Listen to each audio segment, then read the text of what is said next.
कैलाश पर्वत पर माँ पार्वती बैठी हैं और उपटन के द्वारा अपने शरीर का मैल उतार कर उससे उन्होंने एक बच्चे का स्वरूप बनाया और फिर उसमें जान डाल दी।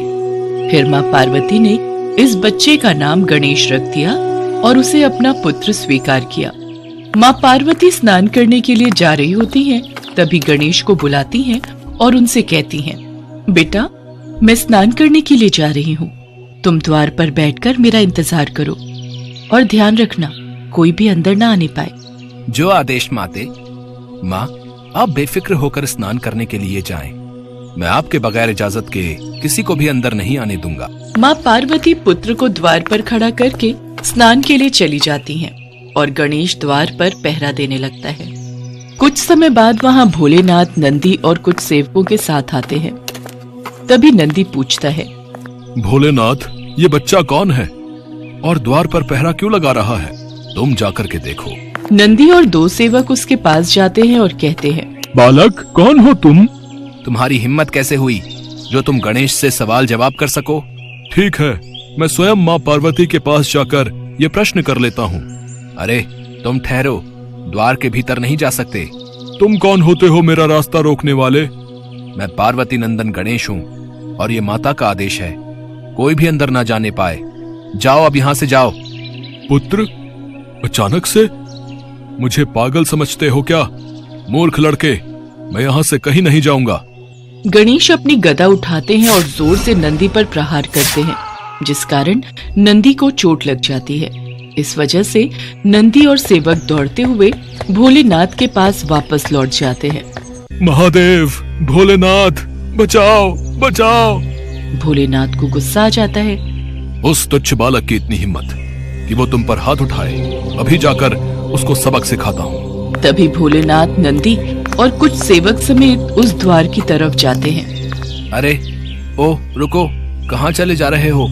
आपको दिखता नहीं? द्वार पर पहरेदार खड़ा है। ये मेरा घर है, तुम कौन होते हो मुझे रोकने वाले? मुझे मेरे घर जाने से कोई नहीं रोक सकता है। जो भी हो, आपको मुझसे अंदर जाने के लिए इजाजत लेनी ही होगी, अन्यथा आप अंदर नहीं जा सकते हो। बालक, तुम इतने धूर्त कैसे हो सकते हो? धूर्त तो आप हैं, जो मेरे कहने के बाद भी अंदर जाने के लिए प्रवेश कर रहे हैं। तुम मुझसे बहस कर रहे हो, मैं तुम्हें भस्म कर दूंगा। मैं पार्वती नंदन गणेश हूँ, मेरा कोई कुछ नहीं बिगाड़ सकता। बेटा, द्वार से हट जाओ। मेरी माता का आदेश है, जब तक वो स्नान करके बाहर ना आ जाए, तब तक मैं किसी को भी भीतर नहीं जाने दूं। बालक, सामने से हट जाओ। मैं अपने प्राण त्याग सकता हूँ, लेकिन माता का आदेश नहीं। माता का आदेश मेरे लिए पत्थर की लकीर है। तुम कौन हो बालक? मैं पार्वती पुत्र गणेश हूँ। तुम इतने हठी हो बालक, इतना हठ करना ठीक नहीं। मैं आपसे अब भी कह रहा हूँ, आप यहाँ से चले जाओ, वरना बहुत पछताओगे। तेरी इतनी हिम्मत! और दोनों के बीच घमासान युद्ध शुरू हो जाता है। गणेश का वार भोलेनाथ पर भारी पड़ता है। एक बालक से भी हार रहे हो। इस बार भी गणेश का वार भोलेनाथ पर भारी पड़ता है। गणेश और भोलेनाथ के महायुद्ध से पूरा ब्रह्मांड कांप जाता है और सभी देवता भोलेनाथ के पास पहुंच जाते हैं। बालक, तुम जो जिद कर रहे हो ये उचित नहीं है। तुम कौन हो और यहाँ क्यों आए हो? बालक, तुम भोलेनाथ से क्षमा मांग लो। गलती भी भोलेनाथ की और क्षमा मैं मांग लूं, ये कदापि नहीं होगा। भोलेनाथ, आप ही इसको क्षमा करें। बालक है, हठी है, क्षमा कर दें। आप नहीं जानते इस बालक ने हमारा कितना अपमान किया है। मैं इसे नहीं छोड़ूंगा, मैं इसे अवश्य दंड दूंगा। मेरा सामना तो कर नहीं सकते और बात करते हैं मुझे दंडित करने की। मैं तुम दोनों से विनती करता हूँ, इस युद्ध को यहीं पर समाप्त करो। मैं युद्ध को नहीं रोकूंगा। मैं भी इस युद्ध को नहीं रोकूंगा और इसके किए की सजा इसको देकर ही रहूंगा। और फिर गणेश और भोलेनाथ में घमासान युद्ध होने लगता है। मैं बोल रहा हूँ तुम दोनों से, रुक जाओ। बालक, तुम भोलेनाथ से माफी मांगो। जिसे देखकर भोलेनाथ और बाकी सभी देवताओं के होश उड़ जाते हैं और भोलेनाथ को क्रोध आ जाता है। दुष्ट बालक, मैं अब तक तो तुझे माफ भी कर देता, लेकिन अब तुझे जीवित नहीं छोड़ूंगा। बालक, तुम ऐसा करके हमारे गुस्से को बढ़ा रहे हो। गुस्सा बढ़ाकर भी आप क्या कर सकते हो? एक छोटे बच्चे से अपने मुंह की खा रहे हो। क्रोध में आकर भगवान शिव अपने त्रिशूल से बालक का मस्तक काट देते हैं। पूरे ब्रह्मांड में ये शोर हो जाता है और गणेश की गर्दन बहुत दूर जाकर गिरती है, जिससे कि एक भूचाल आ जाता है। सभी देवता एक अनहोनी की आशंका में घूम जाते हैं। तभी गणेश की आवाज सुनकर माँ पार्वती दौड़ी दौड़ी बाहर आती हैं। अरे गणेश, गणेश, पुत्र गणेश, कहाँ हो तुम? पार्वती बाहर आकर देखती हैं तो उनके होश उड़ जाते हैं और पार्वती को गणेश का धड़ दिखता है। ये देखकर वो क्रोध से भर उठती हैं। माता पार्वती गुस्से में विनाश करने के लिए चामुंडा का रूप रख लेती हैं। मुझे मेरा पुत्र गणेश चाहिए। यदि ऐसा नहीं हुआ तो सारी सृष्टि का नाश हो जाएगा। माते, माते क्षमा, ऐसा ना करे माते। मुझे मेरा पुत्र गणेश चाहिए। भोलेनाथ, भोलेनाथ, कहाँ है भोलेनाथ? देवी, मैं हाथ जोड़कर आपसे प्रार्थना करता हूँ। भोलेनाथ इस समय बहुत क्रोध में हैं। कृपया करके आप शांत रहें। हम कुछ उपाय निकालते हैं। स्वामी, सभी देवता भोलेनाथ को जगाने जाते हैं और सब बातें बताते हैं। इतने में माता पार्वती अपने 9 रूपों में आती हैं और महाप्रलय की ओर बढ़ रही हैं। तभी वहां भोलेनाथ भी आते हैं। भोलेनाथ, मेरे पुत्र को अभी जीवित कीजिए, अन्यथा मैं भी अपने प्राण त्याग दूंगी और फिर पूरी सृष्टि का नाश हो जाएगा। मुझे क्षमा करें देवी, मैं अभी पुत्र गणेश को जिंदा कर देता हूँ। गर्दन कहाँ है? भोलेनाथ और माँ पार्वती दोनों गर्दन को ढूंढते हैं, लेकिन गर्दन नहीं मिलती। तब भोलेनाथ विष्णु जी को गणेश जी की गर्दन की खोज करने के लिए पृथ्वी पर भेजते हैं और कहते हैं, जो भी प्राणी सबसे पहले दिखाई दे और जिसकी माँ अपने बालक की तरफ से पीठ करके हो, उस बालक का सिर ले आना। विष्णु जी चले जाते हैं और उन्हें सबसे पहले एक हाथी दिखाई दिया, जिसकी माँ अपने बच्चे की तरफ से पीठ करके सोई हुई थी। विष्णु जी उसी हथिनी के बच्चे की गर्दन को अपने साथ ले आए। देवी, मेरे पास और कोई रास्ता नहीं है। कैसे भी करके मेरे पुत्र गणेश को जीवित कर दीजिए। भगवान भोलेनाथ बालक के धड़ से मस्तक जोड़ देते हैं। बालक जीवित हो जाता है और उठकर बैठ जाता है। माता पार्वती का क्रोध शांत हो जाता है और वो पुत्र गणेश को अपने सीने से लगा लेती हैं।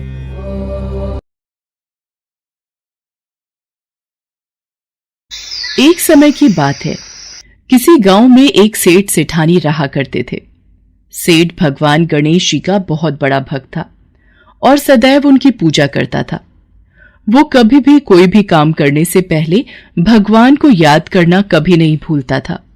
एक बार भगवान गणेश जी रूप बदलकर सेठ के खेतों से गुजर रहे थे। बहुत भूख लगी है, कुछ खा लेता हूँ। ये तो उसी सेठ का खेत है जो नियमित मेरी पूजा करता है। भूख बहुत जोरों की लगी है, गेहूं के कुछ दाने तोड़कर खा लेता हूँ। गणेश जी ने सेठ के खेत से गेहूं के 12 दाने तोड़कर खा लिए। फिर उन्होंने सोचा, मैंने ये कैसी भूल कर दी। मैंने सेठ से बिना पूछे ही उसके खेतों से गेहूं के दाने खा लिए।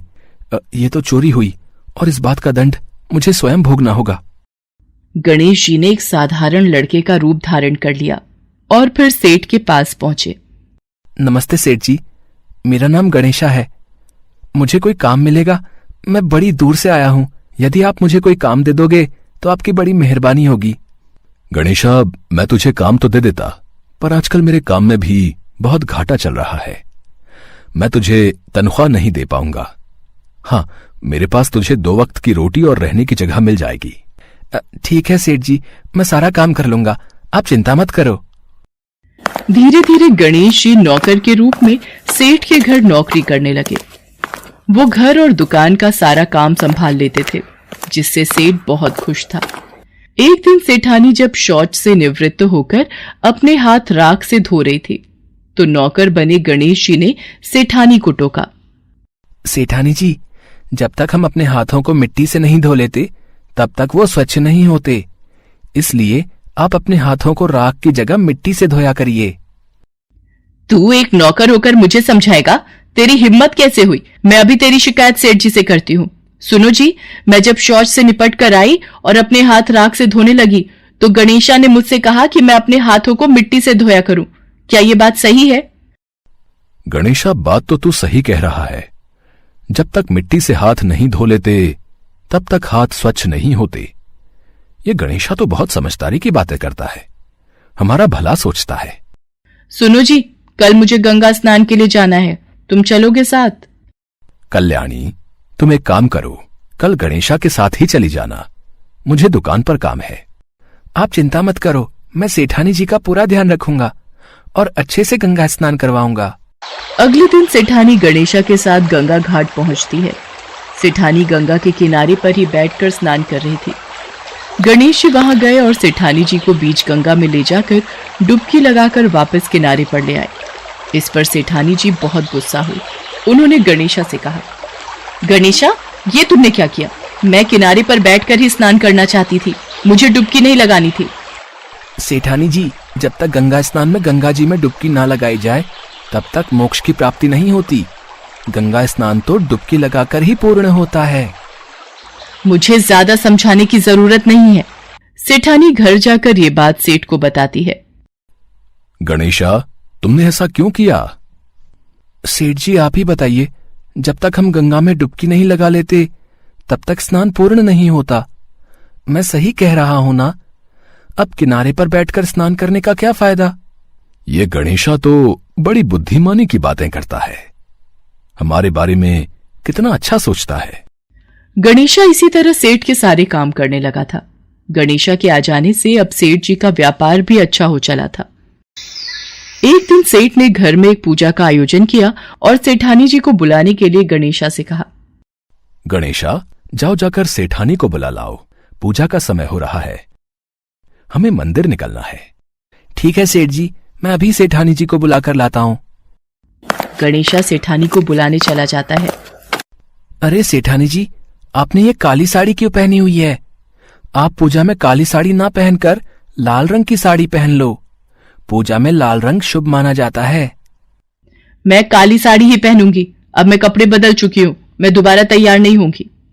और तुम मुझे इस तरह से उपदेश देने वाले होते कौन हो? मैं अभी सेठ जी से जाकर तुम्हारी शिकायत करती हूं। सेठानी सेठ के पास जाती है और सारी बात बताती है। ये बातें हमें याद नहीं रहती, गणेशा ठीक ही कह रहा है। पूजा कार्य में लाल रंग सचमुच शुभ माना जाता है। एक काम करो, तुम लाल रंग की ही साड़ी पहनाओ। ये गणेशा तो हर वक्त हमारी अच्छाई के बारे में ही सोचता है, वरना कौन आजकल किसी की भलाई सोचेगा। ऐसे ही दिन बीत रहे थे। एक दिन सेठ ने घर में गणेश पूजन का आयोजन किया हुआ था। गणेशा मूर्ति के स्थान पर बैठ जाता है। ये देखकर सेठ को गुस्सा आ जाता है। गणेशा, ये कहां की समझदारी है? मैं तो समझता था तुम बहुत समझदार हो, बड़ी बड़ी ज्ञान की बातें करते हो, और खुद ही अज्ञानी बनकर उस स्थान पर बैठ गए हो जहां गणेश जी की मूर्ति का स्थान है। अच्छा, फिर तो मैं बिल्कुल सही स्थान पर बैठा हूं। देखते ही देखते गणेशा भगवान गणेश के रूप में आ जाते हैं। प्रभु, आप स्वयं एक नौकर के रूप में हमसे बहुत बड़ी भूल हो गई प्रभु, हम आपको पहचान नहीं पाए, हमें क्षमा कर दो भगवान। हे प्रभु, मैंने ना जाने आपको नौकर समझकर कितना कुछ कह दिया, मुझे क्षमा कर दो प्रभु। तुम दोनों व्यर्थ ही परेशान हो रहे हो। मैं तो स्वयं तुम्हारे घर में नौकर बनकर आया था। मैंने तुम्हारे खेत से गेहूं के 12 दाने चुराकर खा लिए थे, इसीलिए मैं उसका ऋण चुकाने तुम्हारे घर नौकर बनकर आया था। मेरा आशीर्वाद सदैव तुम पर बना रहेगा। तुम्हारे घर में धन, वैभव, समृद्धि की कभी भी कमी नहीं होगी। इतना कहकर भगवान गणेश अंतर्ध्यान हो जाते हैं। उस दिन के बाद से सेठ सेठानी के घर में खुशियों के भंडार